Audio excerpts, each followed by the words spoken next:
은혜 받으신 하나님 말씀은 에베소서 2장 20절 말씀과 사도행전 2장 42절 말씀입니다.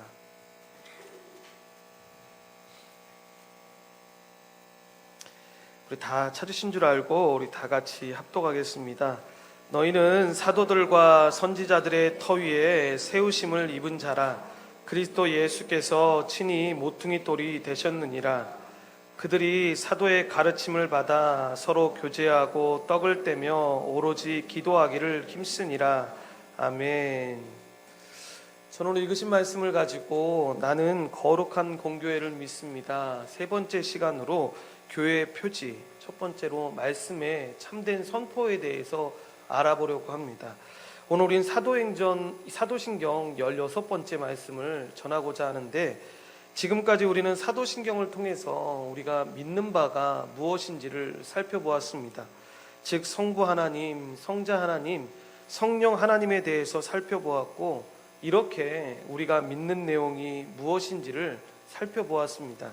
또한 이 삼위일체 하나님뿐만 아니라 삼위일체 하나님께서 결정적으로 구원사역으로 나타난 이 구원의 경륜, 그러니까 이 구원의 목적인 교회도 믿는다라고 우리가 고백하는데, 지난 시간에 살펴보았듯이 교회는 건물이나 조직이 아닙니다. 성경은 교회를 하나님의 백성이다라고 정의를 하는데, 즉 주 예수 그리스도를 믿음으로 신앙생활을 하는 우리 자신이 교회다라고 이야기합니다. 하나님은 예수 그리스도의 십자가로 우리의 구원을 위한, 또한 하나님 나라의 회복을 하기 위한 모든 사역을 이루셨을 뿐만 아니라 예수 그리스도를 통해서 그의 복음을 그리스도 안에서 온전히 나타내셨습니다. 그래서 예수 그리스도의 십자가의 복음을 듣고 믿는 자에게 그리스도의 영이신 성령을 보내주셨는데, 그래서 예수 그리스도의 십자가 복음을, 그 성령을 믿고 나아가는 자들에게는 그 성령을 보내주셔서 하나님의 백성으로 인치시고, 그러니까 쉽게 말씀드리면 하나님의 백성으로 도장을 찍어주시고 또 우리의 구원을 보증하시는데, 이렇게 성령으로 말미암아 우리 주 예수 그리스도의 은혜로 죄사함을 받아 하나님 나라에 들어간 하나님 백성을 교회다라고 이야기하는 것입니다.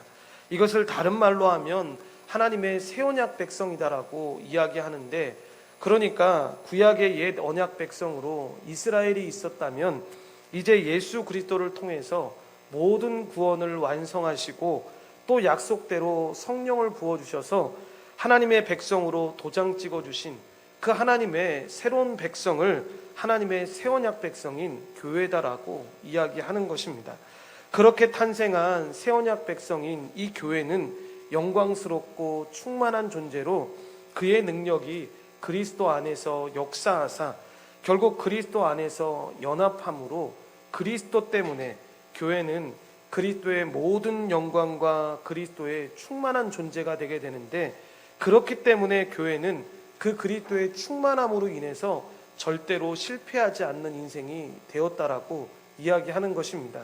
드디어 이제 거룩에 성공할 수 있게 된 것인데, 예수 그리스도 안에 있기 때문에 그 지위를 잃지 않는, 그러니까 우리의 어떤 행동이나 어떤 모습 때문에 순간순간 그 모습을 잃어버리는, 그 지위를 잃어버리는 것이 아니라 예수 그리스도 안에 있기 때문에 그 지위를 잃지 않는 참되고도 새로운 하나님의 백성으로 존재하고 살아갈 수가 있게 된 것입니다. 따라서 그리스도 안에서 그의 능력과 지혜와 인격으로 충만하기 때문에 교회인 우리 한 사람 한 사람은 그리스도처럼 살아갈 수가 있게 되는데, 이것이 우리가 가진 새 마음의 본질입니다. 그러므로 예수 그리스도를 믿고 또한 우리가 그 안에 있어 그의 모든 것으로 충만하다라는 이 성경 말씀을 믿을 때 우리는 실제로 충만하여 그리스도의 모든 것으로 예수 그리스도처럼 살아갈 수가 있는 것입니다. 그래서 교회가 무엇인가에 대한 바른 지식과 믿음은 우리 신앙에 결정적인 이 영향을 끼치게 되는데, 역사적으로 주님은 교회를 제대로 알도록 다음과 같이 깨닫게 하셨습니다. 첫 번째가 우리가 몇 주 전에 배웠던 이 교회의 4가지 속성으로 사도성, 통일성, 거룩성, 이 보편성에 관련된 부분이고, 둘째가 교회의 세 가지 표지로서 오늘 우리가 배워야 될 첫 번째 내용인 말씀의 참된 선포, 그리고 다음 주에 배우게 될 이 성례에 합당한 집행과 권징의 신실한 시행, 그리고 마지막으로 교회의 세 가지 사역으로 예배와 양육과 선교를 말씀하셨습니다. 그러니까 누가 우리에게 와서 교회가 무엇입니까? 라고 질문한다면 이 세 가지 사역이 참되게 이루어지고 있는 곳이 교회입니다 라고 대답을 해야 한다라는 것입니다. 그러니까 제가 사도신경 설교를 하면서 예전에 신앙생활 하셨던 분들에게, 온전한 교회 안 계신 다른 분들한테 제일 많이 질문 받는 것 중에 하나가 그런 겁니다. 목사님은 이제 순복음교회 안 하시려나 봐요.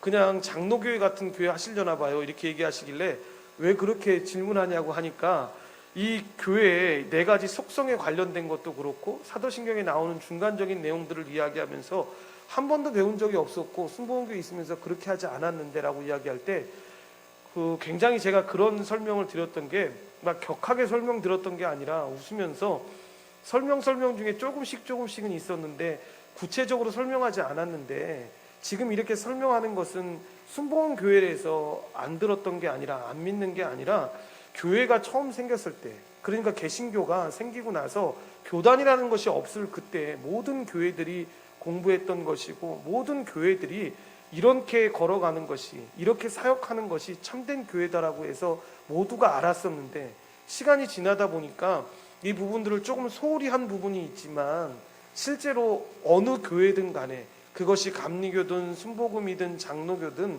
침례교든 어떤 교단이든 상관없이 교회라면, 교회적 삶을 살고 있다고 한다면 이 세 가지 사역이 다 제대로 참되게 이루어지는 것이 참된 교회다라고 이야기할 수 있다라고 설명드렸던 기억이 납니다. 우리는, 여러분, 교회는 건물이나 조직이 아닌 이 하나님의 백성이다라고 배웠습니다. 그래서 하나님은 우리를 하나님의 백성으로 삼고자 이 구원 역사를 진행하셨습니다.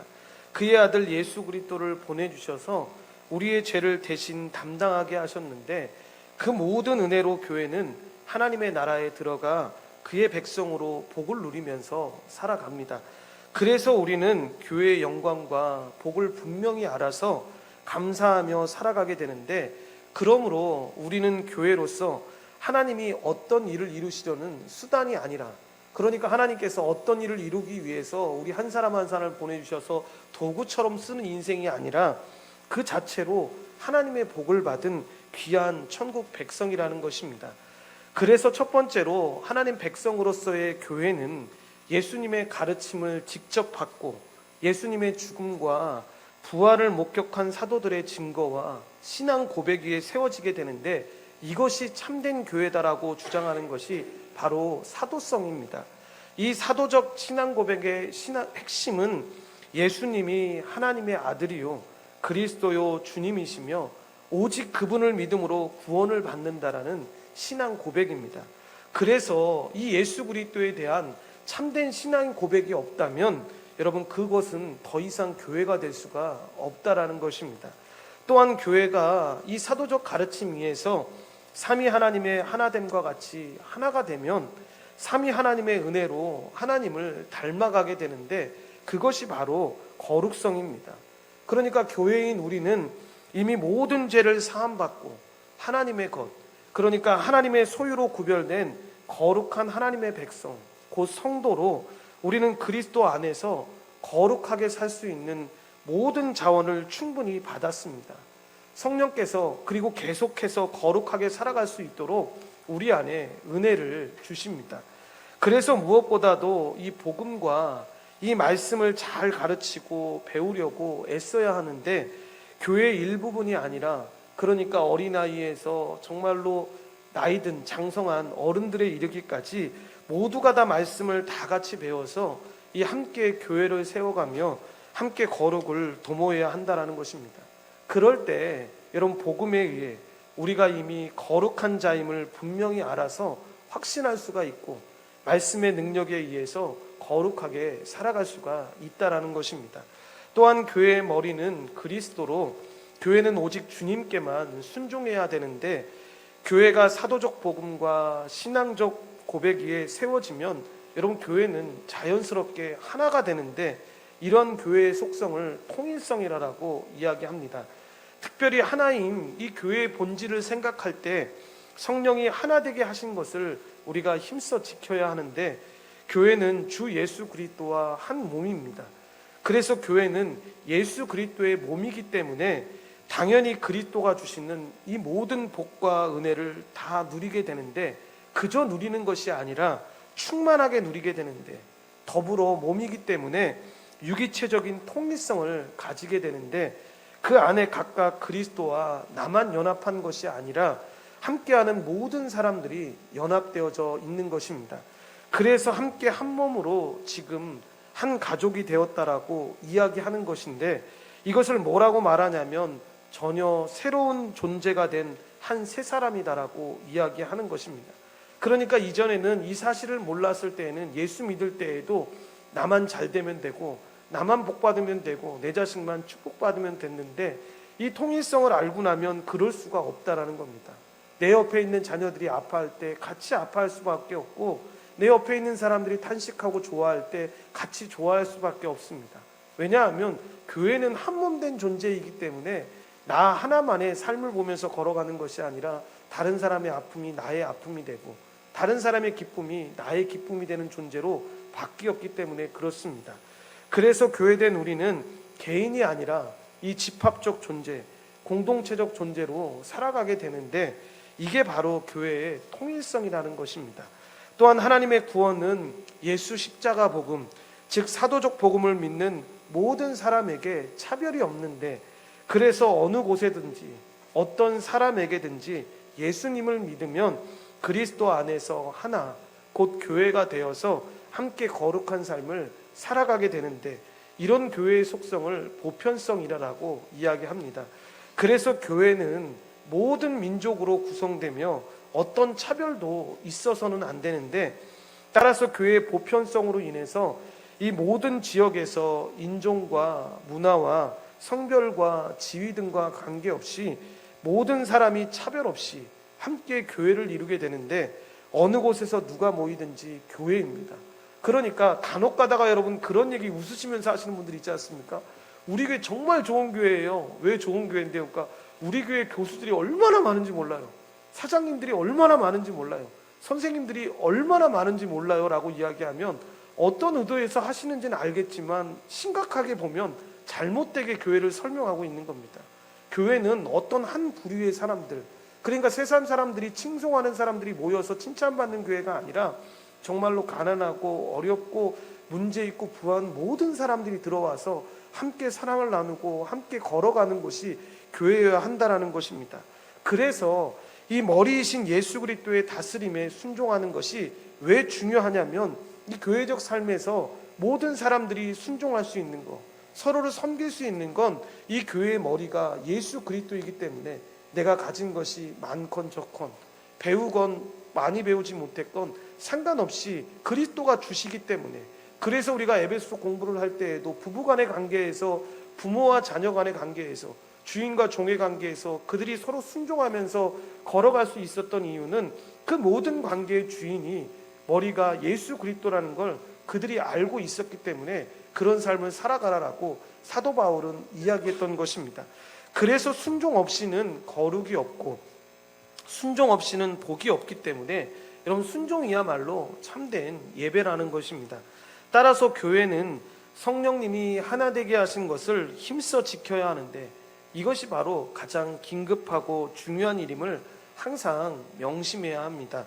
오늘은 참된 교회의 두 번째 기준인 이 교회의 표지에 대해서 알아보려고 하는데, 여러분, 교회는 항상 자기 자신을 주님의 교회가 되도록 여러분 말씀으로 지키고 개혁해야 되는데, 이 교회에 들어오는 거짓 목사들과 거짓 가르침들, 그러니까 특별히 이단들을 여러분 조심해야 합니다.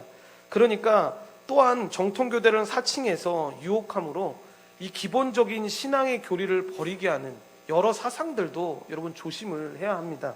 그래서 자유주의나 세속주의 등을 조심해서 이 요한계시록에 나오는 영적으로 죽은 교회로 나왔던 사대교회 같아서는 안 된다라는 것입니다. 그러니까 여러분, 많은 사람들이 교회를 하다 보면, 교회에 있다 보면 회의 중간에라든가 이럴 때 사람들이 의도적으로 하는 말이든 무의식적으로 하는 말이든 이런 말을 할 때가 있습니다. 사회에서는 이렇게 하는데요, 이렇게 하는 게 올바르지 않습니까? 라는 말들을 합니다. 그런데 여러분, 성경에 나오는 기준보다 여러분 더 만약에 앞장서 가고 있는 것들이 있다고 한다면 여러분 잘못된 것이다라고 하고 여러분 거스려야 합니다. 잘못되게 받아들이면 안 됩니다. 그러니까 우리가 세상에 편하게 살기 위해서 그런 기준들을 가지고 올 때가 있는데 그럴 때는 조심해야 합니다. 그래서 요한계시록 3장 1절부터 2절까지의 말씀을 합독하겠습니다. 사대교회의 사자에게 편지하라. 하나님의 7영과 7뼈를 가지신 이가 이르시되 내가 내 행위를 아노니 내가 살았다는 이름을 가졌으나 죽은 자로다. 너는 일깨어 그 남은 바 죽게 된 것을 굳건하게 하라. 내 하나님 앞에 내 행위에 온전한 것을 찾지 못하였노니 라고 이야기합니다. 그러니까 이런 사상들에 빠지기 시작해서 세상 사람들이 이야기하는 것처럼 정말로 그런 것들에 깊게 들어가기 시작하다 보면 교회가 교회의 본질을 잃어버리게 되고 죽은 교회와 같이 살아갈 수밖에 없다라는 것입니다. 여러분, 교회의 표지를 본다고 했는데 이 교회의 표지가 무엇이냐라는 설명을 먼저 드리면 이것은 유형교회, 그러니까 눈에 보이는 교회의 증표로 곧 교회의 외적 특성을 가리키는 말로써 여러분 이것은 참된 교회와 거짓된 교회를 구별해 주는데, 그래서 여러분 참된 교회는 항상 이 세 가지의 표지를 항상 말합니다. 그러니까 시대를 떠나서 교단을 떠나서 이 교회가 정말 참된 교회입니다라고 말하려면 이 세 가지 표지를 반드시 그 교회는 수행하면서 걸어가는 것을 보게 됩니다. 첫 번째가 오늘 우리가 배우게 될 내용인데 말씀의 참된 전파입니다. 그러니까 이것이 교회의 가장 중요한 표지로 다른 두 가지 표지의 근본이 됩니다. 그래서 말씀, 곧 사도적 가르침인 예수 십자가 복음이 교회에서 바르게 선포되고 가르쳐질 때 다른 표지인 성례도 합당하게 거행될 수 있는 것이고 권징도 제대로 실행될 수가 있는 것입니다. 그래서 교회는 반드시 다른 건 몰라도 그 말씀이 바르게 전파돼야 돼서 완전하며 절대적으로 순수한 그 하나님의 말씀이 전해져야 합니다. 둘째가 성례의 정당한 집행인데 이 성례라는 게 거룩한 예식으로서 우리가 잘 알고 있는 세례와 성찬이 있는데 여러분 로마 카톨릭처럼 우리는 이 하나님의 말씀에서 이것을 분리시켜서는 안 됩니다. 사실상 이 성례는 말씀의 유형적 전파라고 해서 즉 쉬운 말로 설명드리면 눈에 보이는 전파라고 할 수 있는데, 그러니까 하나님의 말씀 전파에 의해서 예수 십자가 복음과 하나님의 은혜가 선명하게 드러난 다음에 이 성례는 보이는 말씀으로서 그 의미를 드러내는 것입니다. 이것은 다음 주에 구체적으로 살펴보려고 합니다. 세 번째가 권징의 신실한 실행인데 이것은 두 번째 표지인 성례의 합당한 집행에 포함시켜서 설명할 때도 있습니다. 이는 교리를 순수하게 유지하며 성례를 거룩히 보수하는 데 매우 필요한 항목으로 이 권징 역시도 처음에 설명드렸던 것처럼 하나님의 말씀에 근거해서, 그러니까 이 하나님의 말씀에 참된 선포가 있을 때 그 말씀에 근거하여 교회의 영광을 보호하기 위해서 행해진다라는 것입니다. 그러니까 교회에서 누구 쫓아내려고 나하고 마음에 안 맞는 사람들 징계 내리는 것이 아니라 하나님의 말씀에 비춰봤을 때, 그러니까 우리가 봤던 교회의 속성이라든가 이런 것들을 살펴보면서 그분들에게 권징을 하는 것입니다. 쉽게 이야기하면 그런 것입니다. 여러분 모르니까 교회 안에서 서로 형제들을 모함하고 헐뜯는 것이 너무나도 당연하게처럼 비춰지지만 이 우리가 봤던 이 네 가지 속성만 살펴봐도 그것이 얼마나 잘못된 것이고 교회를 해야 하는 것인지 아니까 이것을 교회와 장로와 목사가 그분에게 권면을 하는 겁니다. 그것은 교회의 속성과 우리가 살펴보려고 하는 복음의 기초나 교회론을 통해서 봤던 것처럼 이것은 잘못된 것이기 때문에 그렇게 하시면 안 됩니다 라고 이야기하는데, 계속되는 권면에도 불구하고 받아들여지지 않을 때, 그 사람을 권징하려고 할 때 여러분 얼마나 당황스럽겠습니까? 왜냐하면 일반적인 교회에서 너무나도 당연히 했던 일들인데 그것을 갖고 권징을 하려고 하면 여러분 얼마나 마음이 어렵겠습니까? 그러니까 제가 이 내용을 살펴보면서도 이 수업을 들으면서도 그런 내용을 했던 게, 어떤 한 목사님이 그런 얘기를 하십니다. 여러분, 건징을 하는 게 쉬울 것 같습니까? 어려울 것 같습니까? 여러분, 더 어렵습니다. 왜냐하면 다르게 행동하면서 다 그렇게 살았는데 왜 당신네만 특별하게 그렇게 하려고 합니까? 나 그냥 이 교회 안 다니고 말 거예요. 그런 실제로 건징을 하려고 하면 많은 사람들이 여러분 교회를 그냥 떠나버립니다. 내게 교회가 이 교회밖에 없냐? 그래도 여러분 끝까지 건징은 진행합니다. 그래서 그 사람의 집에 편지까지 보냅니다. 당신이 이런 사고로 인해서 이 건징을 받아서 교회에 이런 출석을 받습니다.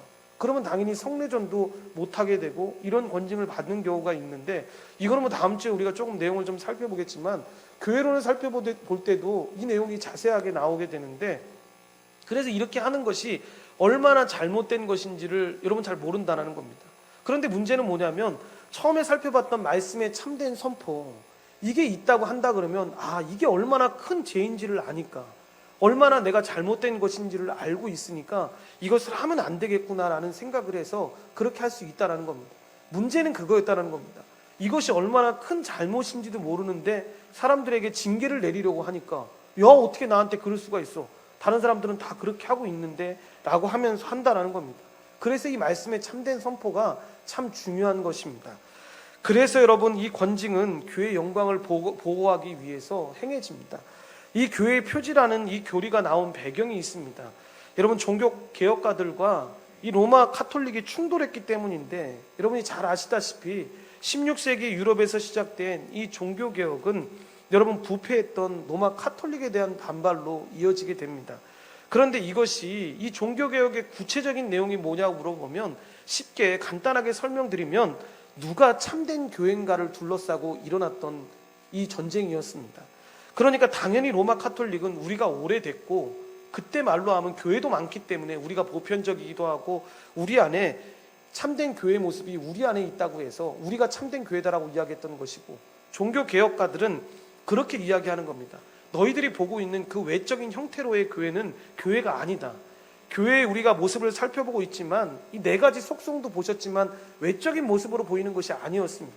영적인 것들, 그러니까 영적인 속성들을 설명했던 것입니다. 그래서 참된 교회의 기준이 되는 이 교회의 속성을 잘 보다 보면 교회인가 아닌가, 참된 교회인가 거짓 교회인가를 분별할 수 있는 교회의 본질입니다. 그러니까 이 네 가지 속성, 보편성, 통일성, 사도성, 거룩성을 잘 보다 보면 다 영적인 속성, 영적인 구분이라는 것을 깨닫게 됩니다. 그런데 그럼에도 불구하고 안타깝게도 로마 카톨릭은, 그러니까 카톨릭이라는 말이 보편성이 있기 때문에 자기네들이 보편적이다라고 이야기하는데, 그러니까 여러분 정확한 단어를 쓰시려면 카톨릭이라고 이야기하면 안 됩니다. 이게 너무 좋은 단어를 쟤네들이 가지고 왔는데 여러분 그 사람들을 카톨릭이라고 얘기하면 안 되고 로마 카톨릭이라고 이야기를 해야 합니다. 왜냐하면 그들의 주장은 카톨릭이라고 말하는 그 보편성을 가지고 있지 않기 때문에 그렇습니다. 그래서 로마 카톨릭은 이 교회의 4대 속성을 외적인 것으로 봤습니다. 외형적인 모습으로 나타나는 걸로 봤습니다. 그래서 종교개혁가들이 너희들의 주장에 동의할 수 없다. 우리는 이 교회 4대 속성에 대해서 성경적이고 영적인 이해를 추구하려고 한다라고 해서 그 4가지 속성을 주장했던 것이고, 이 표지와 뒤에 나오는 교회의 사명을 주장했던 것입니다. 특별히 종교개혁가들이 이 사도성을 강조했는데, 그러니까 사도성만 봐도 이 로마 카톨릭의 주장처럼, 로마 카톨릭은 사도성이 왜 자신들에게 있냐라고 이야기하면 이 교황이 베드로의 그 직분을 이어받아서 내가 사도다라고 주장하기 때문에 이 사도성이 있다라고 주장을 하는데, 여러분 우리가 주장하는 건 여러분 어떤 한 사람에게 이 사도성이 있다라고 주장하는 게 아닙니다. 우리의 주장은 뭐냐면 이 베드로를 중심으로 한 이 사도들의 신앙 고백과 가르침 위에 하나님의 교회가 있다라는 설명을 하고 있는 것입니다. 그래서 마태복음 16장 15절부터 19절 말씀을 합독하겠습니다. 이르시되 너희는 나를 누구라 하느냐? 시몬 베드로가 대답하여 이르되 주는 그리스도시요 살아계신 하나님의 아들이시니이다. 예수께서 대답하여 이르시되 바요나 시몬아 내가 복이 있도다. 이를 내게 알게 하니는 혈육이 아니요 하늘에 계신 내 아버지시니라. 또 내가 내게 이르노니 너는 베드로라. 내가 이 반석 위에 내 교회를 세우리니 음부의 권세가 이기지 못하리라. 내가 천국 열쇠를 내게 주리니 내가 땅에서 무엇이든지 매면 하늘에서도 매일 것이요 내가 땅에서 무엇이든지 풀면 하늘에서도 풀리리라 하시고 라고 이야기합니다. 그러니까 이 사도성이라는 것이 어떤 특별한 한 사람이 아니라 말씀을 기반하여 믿음으로 고백했던 그 신앙 고백 위에 교회가 세워진다라는 것입니다. 그래서 교회는 이 사도성에 의해서 세워지게 되는데, 여러분, 이 다른 속성들이 다 이 사도성에서 기반하여 나오는 것들을 보게 됩니다. 그러니까 사도성이 제일 위에 있어서 사도성을 통해서 거룩성이 나오고, 사도성을 통해서 보편성이, 사도성을 통해서 이 통일성이 나오는 것들을 보게 되는 것입니다. 여러분, 이 사도성의 중심이 뭐라 그랬습니까? 계속 우리가 배우고 내오고 있는 이 예수 십자가 복음.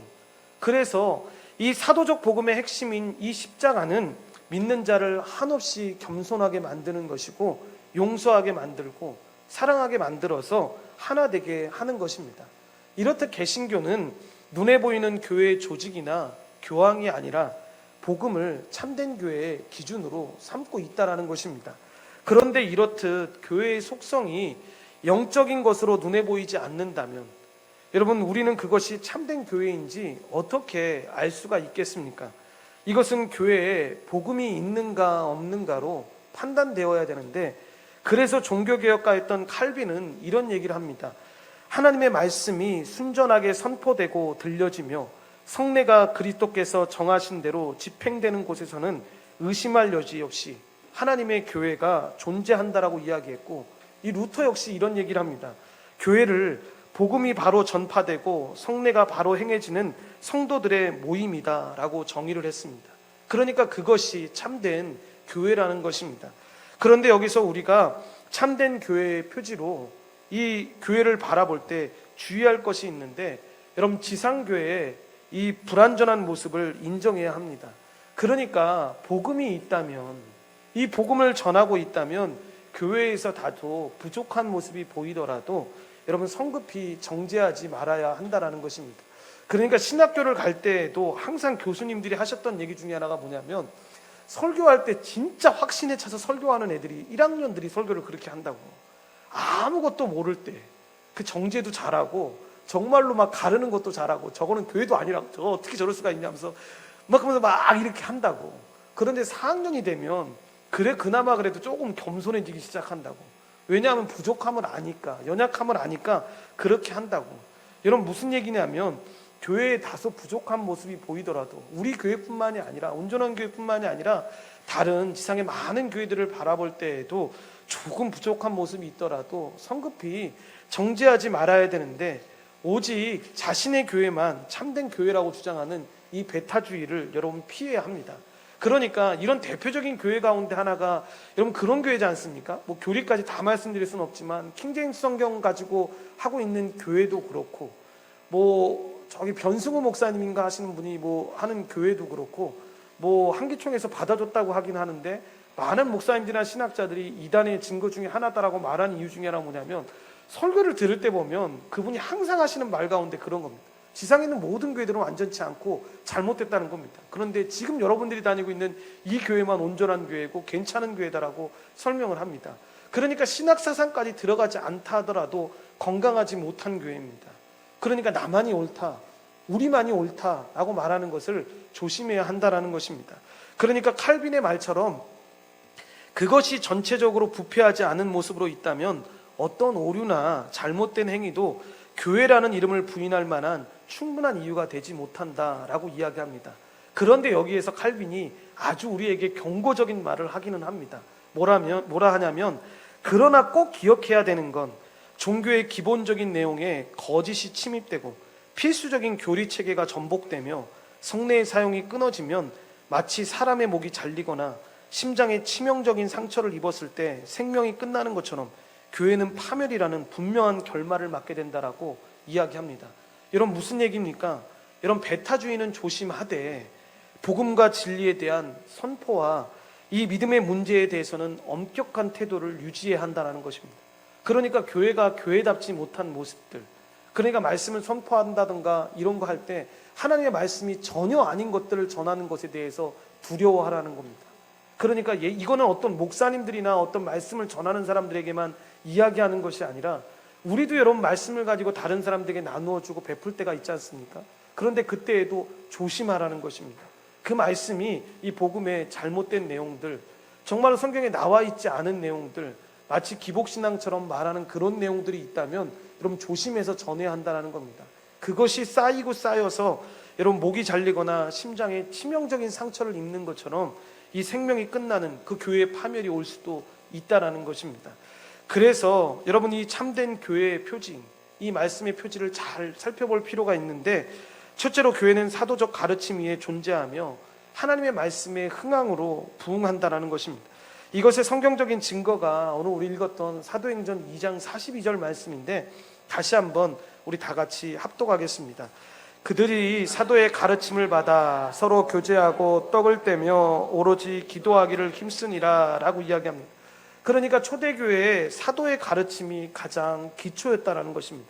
이것을 출발로 해서 그들이 믿음 생활을 이어갔다라는 것입니다. 그러니까 우리가 참된 교회고 부흥이다라고 말하는 이 사도행전에서의 교회의 성장은 다른 게 아니라 이 말씀의 성장이었습니다. 어떻게 알 수 있냐면 사도행전 6장 7절 말씀을 다 같이 합독하겠습니다. 하나님의 말씀이 점점 왕성하여 예루살렘에 있는 제자의 수가 더 심히 많아지고 허다한 제사장의 무리도 이 도에 복종하니라 라고 이야기합니다. 그런데 말씀은 항상 보면 왜곡되어질 때에 나타나는 특징이 바로 그런 겁니다. 먼저 나와 있는 말씀이 하나님의 말씀이 점점 왕성하여인데 이 부분에는 사람들이 관심을 갖지 않습니다.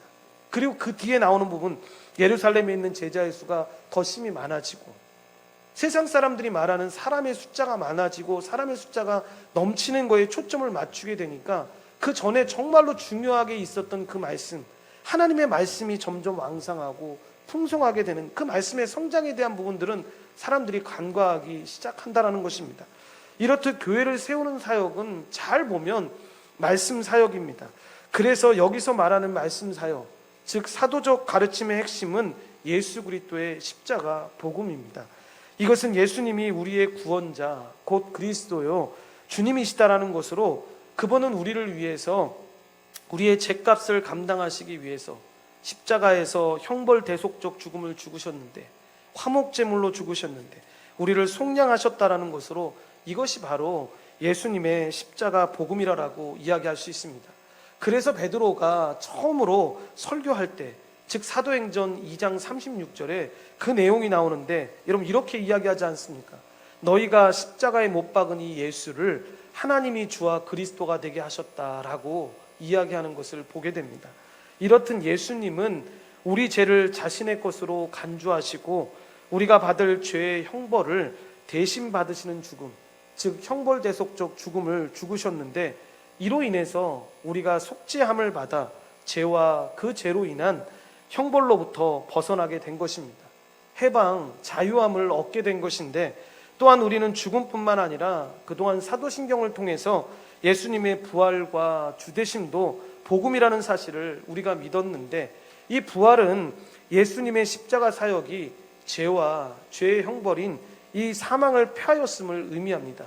디모데후서 1장 10절 말씀을 다 같이 합독하겠습니다.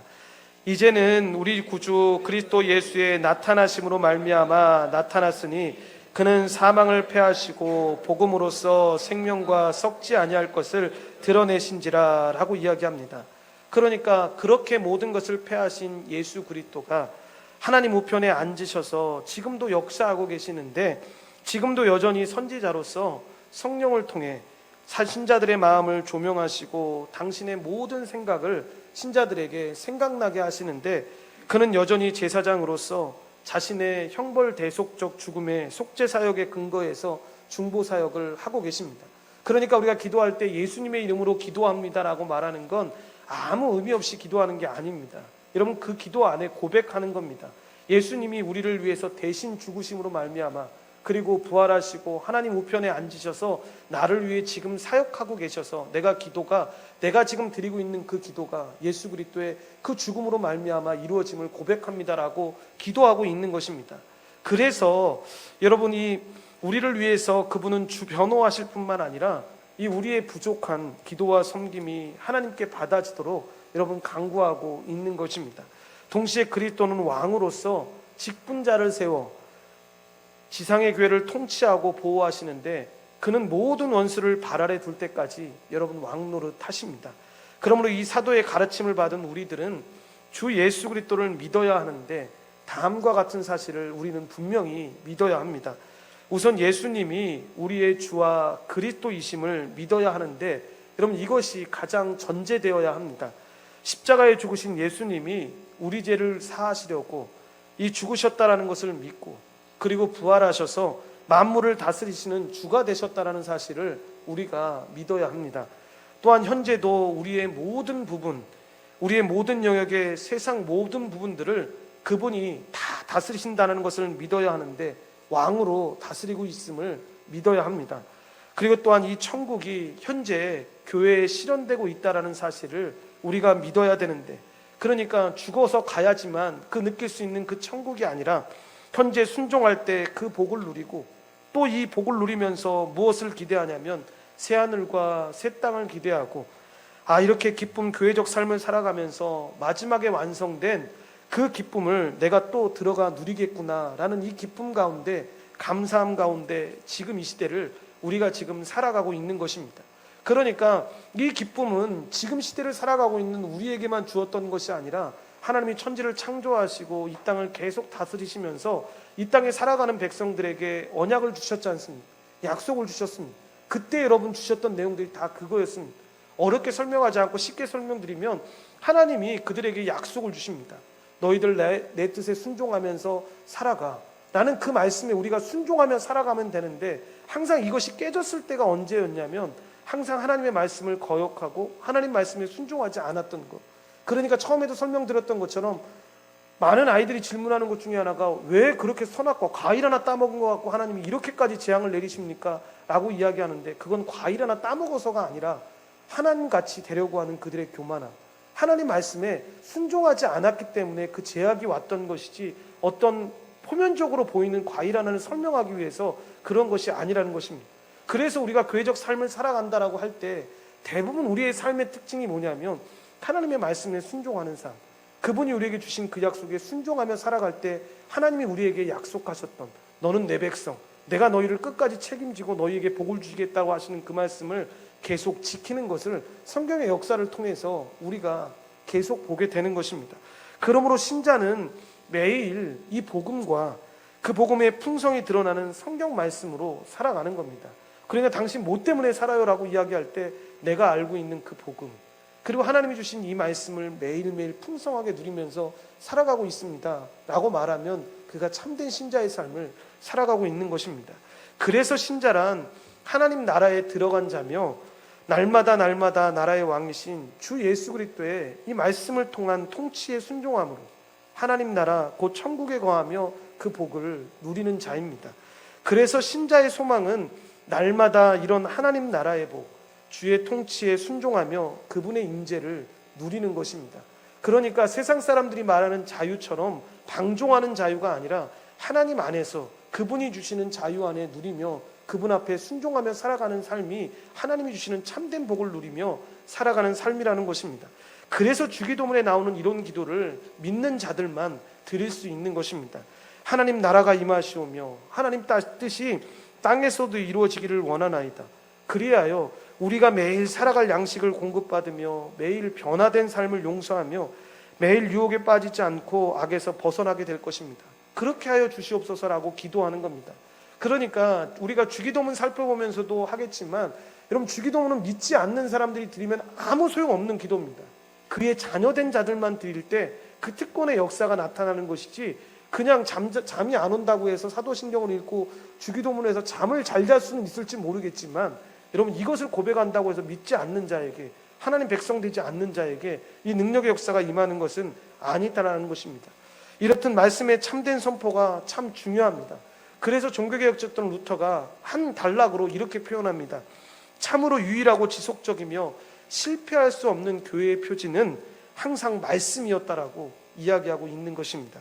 오늘 배운 말씀을 정리하면, 첫째로 말씀이 참되게 선포되려면 오직 예수 십자가 그 복음에 근거해야 합니다. 성경 전체는 우리가 살펴보고 있지만 예수 그리스도 안에서 성취되는 하나님의 구원 경륜에 관한, 이 구원 목적에 관한 이야기입니다. 그래서 하나님이 예수 그리스도를 통해서 우리를 구원하신 이야기가 바로 성경 전체의 이야기입니다. 그래서 모든 것이 예수 그리스도에 대한 이야기로 연결되는 것이고, 이것은 우리에게 복음, 곧 좋은 소식, 굿뉴스다라고 이야기하는 이유가 바로 여기에 있는 것입니다. 둘째로 복음 선포에서 가장 중요한 것은 이 구원은 오직 하나님, 오직 예수 그리스도가 홀로 행하신 것임을 가르쳐야 하고 우리가 그렇게 믿어야 합니다.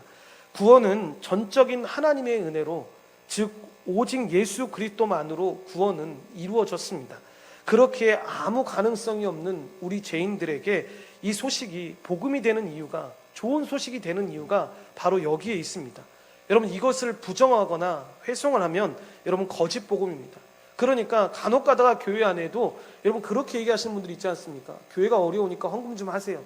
정말 좋은 일 한번 하시면 정말로 이렇게 구원의 놀라운 역사가 일어날 수 있어요 라고 이야기하면, 그가 아무리 교황인들, 아무리 유명한 목사님이고 아무리 교회 안에 영적 권위를 가지고 있는 사람이든 여러분 다 잘못된 겁니다. 거짓된 복음입니다. 참된 복음이 아닙니다. 얼마나 심각했으면 오직 그리스도, 오직 은혜 이외에 다른 복음은 없다. 그러니까 여러분 다른 복음은 없는 것입니다. 복음은 오직 딱 한 가지, 예수 그리스도의 십자가 복음, 그거밖에 없는 것입니다. 그래서 뭐라고까지 경고하냐, 그래서 거짓 복음을 전하면 저주를 받을 것이다라고 이야기하고 있는 것입니다. 그러니까 거짓 복음을 듣고 배웠던 사람들은 항상 여러분 입술에 고백을 하다 보면, 우리가 흔히 얘기하는 간증 같은 걸 하다 보면 대부분 나타납니다. 내가 이렇게 했기 때문에 하나님께서 나를 구원하셨고, 이렇게 했기 때문에 하나님께서 우리 안에 이렇게 복을 주신 것 같아요 라고 이야기합니다. 어떤 뜻으로 얘기했는지는 알겠는데 그것이 정말로 그분의 생각을 지배하고 있다면 거짓된 복음 때문에 그렇습니다. 내가 왜 이렇게 됐냐, 왜 이렇게 구원받았냐고 하면 이유는 딱 하나밖에 없어야 합니다. 감리교인이든 순복음교인이든 성결교인이든 장로교인이든 상관없이 오직 예수 그리스도의 은혜입니다. 오직 예수 그리스도의 은혜 아니고서는 설명할 수 없는 것이 구원의 은혜입니다. 그래서 그저 감사한 것이고, 그저 주님 앞에 나아갈 때 내가 드러나지 않고 오직 하나님만이 드러날 수 있는 이유가 바로 여기에 있습니다라고 고백하는 것입니다. 셋째로 또한 이해에도 다음과 같은 이 복음의 원리에 우리가 주의해야 되는데, 여러분 우리가 구원받은 이후에도 오직 예수 그리스도의 성취를 의지하며 거룩하게 살아가기 위해서 그래야만 살아가야 하는데, 그래야만 여러분 거룩하게 살아갈 수가 있습니다. 무슨 얘기냐면, 의와 거룩을 우리 주 예수 그리스도가 다 이루셨기 때문에, 그러니까 우리가 성경 교회 생활을 하면서 성경을 몇 도 가고 기도를 얼마 했기 때문에 거룩을 이루었기 때문이 아니라 주 예수 그리스도가 이 의와 거룩을 이루셨기 때문에 예수 그리스도와 상관없이 우리의 지혜와 노력으로 의와 거룩을 성취할 수 없다라는 것입니다. 그래서 모든 것이 다 은혜입니다라고 고백을 하는 것입니다. 또한 예수 그리스도가 우리를 위한 의와 거룩을 다 이루셨고, 또한 이것을 우리에게 선물로 주셨기 때문에 믿음으로 살아가는 성도들, 그러니까 우리 한 사람 한 사람은 이 은혜로 거룩하게 살 수 있다는 걸 확신해야 합니다. 그러니까 이게 교만함처럼 들려지지 않고 내가 그 은혜로 살아가기 때문에 거룩하게 살 수 있습니다 라고 고백하는 거. 그러니까 교회 안에 듣는 고백 가운데, 조심해서 들어야 되는 고백 가운데 하나 그런 겁니다. 제가 연약해서요 또 넘어졌습니다, 이제를 또 저질렀습니다 라고 말하는데, 여러분 정말로 탄식함이 없이 그냥 그렇게 고백하는 일상적 고백처럼 하는 사람들은 여러분 이 말씀을 분명히 기억해야 합니다. 여러분 우리는 그런 존재가 아닙니다. 거룩하게 살 수 있는 존재로 주님이 만드셨습니다. 죄 안 짓는다는 얘기가 아니라 여러분 죄를 짓게 되는데, 그걸 너무 사람이니까, 사람이 약하니까 당연히 죄 짓지, 이거를 합리시킬 수 있는 존재가 아니라, 하나님이 그런 존재가 아니라 거룩하게 살 수 있는 존재로 우리를 만들어 주셨다는 겁니다. 그러니까 우리가 어떠한 어려움들, 죄악 가운데 있을 때에도 하나님 나를 그런 존재로 만들어 주셨는데 내가 하나님 부족해서 연약해서 넘어졌네요, 하나님 정말로 다시 한번 하나님 말씀 의지해서 지킬 수 있도록, 이 거룩함을 유지할 수 있도록 하나님 도와주십시오라고 기도할 수 있어야 한다는 것입니다. 그래서 거룩 없는 구원은 거짓이라는 말이 있습니다. 그렇게 우리가 최선을 다해서 이 주를 섬기고 봉사한 후에도 이 모든 것이 가능한 이유는 하나님의 은혜요, 예수 십자가 그 보혈의 은혜 때문에 그렇습니다라고 고백해야 합니다. 우리가 한 것은 아무것도 없습니다. 하나님이 다 하신 것입니다. 고린도전서 3장 5절부터 7절까지 말씀, 그리고 누가복음 17장 10절 말씀을 다 같이 합독하겠습니다. 그런즉 아볼로는 무엇이며 바울은 무엇이냐, 그들은 주께서 각각 주신 대로 너희로 하여금 믿게 한 사역자들이니라. 나는 심었고 아볼로는 물을 주었을 때 오직 하나님께서 자라나게 하셨나니 그런즉 심은 이나 물 주는 이는 아무것도 아니로되 오직 자라게 하시는 이는 하나님뿐이니라. 이와 같이 너희도 명령받은 것을 다 행한 후에 이르기를 우리는 무익한 종이라 우리가 하여야 할 일을 한 것뿐이니라 할지니라 라고 이야기합니다. 그래서 교회가 오직 성경 곧 하나님의 말씀만 붙잡고 믿음으로 살아간다면 참된 교회요, 천국의 복을 누리는 풍성한 교회가 될 수가 있다라는 것입니다. 또한 이럴 때 교회의 본질적 특성인 이 4대 속성을 더 충만하고 분명하게 누리게 되는데 이것이 교회의 성장이고 성숙이며 부흥이라는 것입니다. 그러므로 교회는 하나님의 말씀, 곧 예수 십자가 복음으로 더 충만하기 위해서 여러분 애써야 합니다. 그런데 성경 말씀을 전한다고 하면서 여러분 복음적이지 못할 경우가 있는데, 그래서 성경 말씀을 전하거나 가르칠 때 복음인가 율법주의인가를 여러분 잘 분별해서 여러분 전할 수 있어야 합니다. 우리는 우리의 경건하거나 선한 행위로 하나님과의 관계를 개선할 수 없으며 하나님의 복을 더 받아낼 수가 없는 존재입니다. 하나님은 그리스도 안에서 모든 신령한 복을 우리에게 다 주셨다라고 이야기합니다. 그래서 여러분 에베소 1장 3절에 그 말씀이 나오는데 다 같이 한번 합독하겠습니다. 찬송하리로다 하나님 곧 우리 주 예수 그리스도의 아버지께서 그리스도 안에서 하늘에 속한 모든 신령한 복을 우리에게 주시되라고 이야기합니다. 이렇듯 우리는 예수 그리스도 안에 거하며 그 모든 복에 여러분 참여하는 자가 되었다라는 것입니다. 그래서 이제 우리가 믿음으로 이 모든 것을 누리며 힘차게 살아간다, 그리고 감사함으로 죽도록 충성한다라는 이런 복음적 원리를 잊지 않으면서 여러분 성경을 배우고 가르쳐야 합니다. 예수 그리스도에 대해서 더 배우고 더 깨달을 때 우리가 어떤 것이 하나님의 은혜인지 어떻게 복을 받았는지를 알아서 믿음으로 그 복을 누리면서 살아가게 되는 것입니다. 또한 우리가 새 마음을 가져서 거룩의 지혜와 이 능력까지 받았다라는 것을 알아서 날마다 거룩하게 살면서 하나님께 자신을 산제물로 드리는 삶을 살아가게 되는 것입니다. 그러므로 교회 모든 성도들은 힘을 합해서 여러분이 성경 말씀을 더 배우기를 힘써야 하는데, 우선 모든 성도가 예수 십자가 복음과 하나님 나라의 복음의 핵심을 함께 배우고 공유해야 합니다. 그래서 참 처음에 교회 시작할 때도 그랬고 참 마음 어려울 때가 그런 거였습니다. 우리 계시는 분들은 참 좋은 분들 많고 우리 아이들은 참 그런 분들이 많은데 어떻게 교회를 유지하고 어떻게 교회가 하나님의 참된 교회가 될 수 있을까라고 생각했을 때 꼭 이것만큼 잃지 말자. 우리가 10년이 지나고 20년이 됐을 때 우리가 어떠한 교회 모습을 띠고 어디에서 교회를 지금 하고 있을지 모르겠지만, 그때 온전한 교회는 변치 않는 교회인데 다른 건 다 변해도 괜찮은데, 그러니까 목사가 좀 건방져졌어요, 성도들이 좀 이상하게 변했어, 이런 얘기는 들어도 괜찮은데, 근데 뭐 그렇게 들을 수는 없을 것 같습니다. 왜냐하면 이 선결 조건인 이 복음의 내용들을 분명히 알고 있는데, 그리고 교회가 어떤 것인지를 분명히 알고 있는데 어떻게 목사가 교회가 만약에 커졌다고 해서 거만해질 수가 있고, 성도들이 어떻게 자신들 때문에 그 교회가 커졌다라고 이야기하면서 자랑으로 살아갈 수가 있겠냐는 겁니다. 그럴 수 없다라는 겁니다. 그래서 교회에 들어오는 모든 사람은 그 사람이 다른 교회에서 장로였던 권사였던 안수집사였던 어떤 직분에 가졌던 교회를 오면 온전한 교회는 무조건 복음의 기초부터 처음부터 다시 다 시작해야 합니다. 저 다 아는 말씀인데요. 그러면 우리 교회 못 다닙니다. 우리와 같이 신앙생활을 할 수 없습니다. 가족이 되려면 가족의 처음 시작부터 다 같이 함께 해야 합니다. 그래서 여러분 이 공적으로 성경을 가르치고 우리가 말씀을 듣는 것이 왜 중요하냐면, 한 마음이 되고 한 몸으로 이것을 배우고 걸어가야 되는 것이 왜 중요하냐면, 이것이 깨지기 시작하면 여러분 다른 외적인 것이 아무리 견고한다 할지라도 교회의 본질을 잇고 있기 때문에 참된 교회가 될 수 없기 때문에 그렇습니다. 그래서 여러분 이것을 우리가 항상 기억해야 되는 것 중에 하나가 뭐냐면, 많은 사람들이 초대교회가 가장 건강한 교회였고 참된 교회였다라고 이야기하는데, 이 교회가 어떻게 시작했다고 했습니까? 매일 사도적 가르침을 받아서 하나님의 말씀을 듣고 하나님의 말씀을 기억하며 살아가는 것이 그들에게 가장 먼저 되는 기본이었습니다. 그러니까 예수 그리스도와 그의 사역을 중심으로 공부하면서 성경 66권을 그런 복음적 관점에서 다 배웠으면 좋겠습니다. 저도 열심히 배우려고 노력할 거고 여러분들도 참 열심히 배웠으면 좋겠습니다. 그래서 우리 교회 성도들이 성경 박사가 됐어요 뭐 이런 말 안 들어도 좋은데 저 교회 사람들은 그냥 성경에 무슨 구절만 나오면 예수 그리스도하고 이렇게 연결시켜가지고 그렇게 설명하려고 해요. 그러니까 제가 어떤 분한테 이 표현을 썼던 적이 있습니다. 그래서 뭘 질문을 했더니 이거를 전혀 내가 보기에는 상관도 없는데 예수 그리스도의 그 십자가 복음하고 연결시켜서 설명을 하려고 하길래 그건 좀 너무 좀 그렇지 않아요? 라고 이야기하니까 그분이 웃으시면서 그럽니다. 이렇게 조금 더 심하다 싶을 정도까지 예수 십자가 복음과 연결시키려고 하는 게 우리 안에 필요할 것 같아서 그렇게 한다고.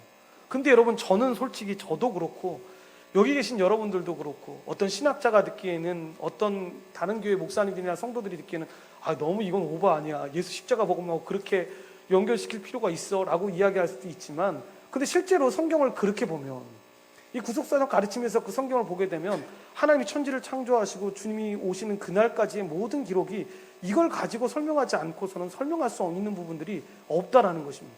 그래서 여러분 우리 안에 있는 모든 어린아이부터 시작해서 어른들의 얘기까지 그런 믿음이 넘쳐났으면 좋겠습니다. 그래서 우리의 삶에 이 복음이 거룩한 이 삶의 기초가 되어야 되는데 여러분 거룩한 삶은 다른 거 아닙니다. 여러분 하나님 나라의 백성으로서 살아가는 삶이고 복음적 삶이며 교회적 삶입니다. 그래서 결론적으로 여러분 이 교회의 표지, 말씀, 성례, 이 권징을 바르게 시행하는 교회가 참된 교회로 이 교회의 표지가 바르게 시향될 때 그러니까 모든 성도가 하나님 나라의 복을 누리게 되고 이 교회가 영광과 충만이 보존되며 가득함을 경험하게 될 것입니다. 그런 하나님의 역사가 우리 가운데 넘쳐나게 되시기를 간절히 축원드립니다. 기도하시겠습니다. 하나님 감사합니다. 하나님의 은혜로 주의 백성들을 불러주시고 함께 해주신 것 감사합니다. 하나님 우리가 몇 주간의 시간을 내서 이 교회에 대해서 살펴보고 있습니다. 그만큼 주교하기 때문에 하나님 한 부분 한 부분을 살펴보고 있는데 하나님 우리가 어떤 존재인지 알아야 하지 않습니까? 우리가 어떻게 걸어가야 하고 어떤 것이 바른 교회인지를 깨닫고 나아가야 하지 않겠습니까? 그래서 우리가 아버지 하나님 살펴보고 있는데 하나님 우리가 이 내용들을 다시 깊게 살펴볼 때 하나님 참된 교회의 모습을 유지하게 도와주십시고 변치 않고 걸어가는데 우리의 노력이나 우리의 수고가 아니라 예수 그리스도의 그 구속하심 그 사랑하심으로 말미암아 우리가 그런 존재가 되었음을 기억하여 지키고 나아가는 행할 수 있는 그런 믿음의 사람들 될 수 있도록 주여 도우시고 인도하여 주시옵소서. 모든 걸 주님께 감사드리오며 예수님의 이름으로 기도드리옵나이다. 아멘.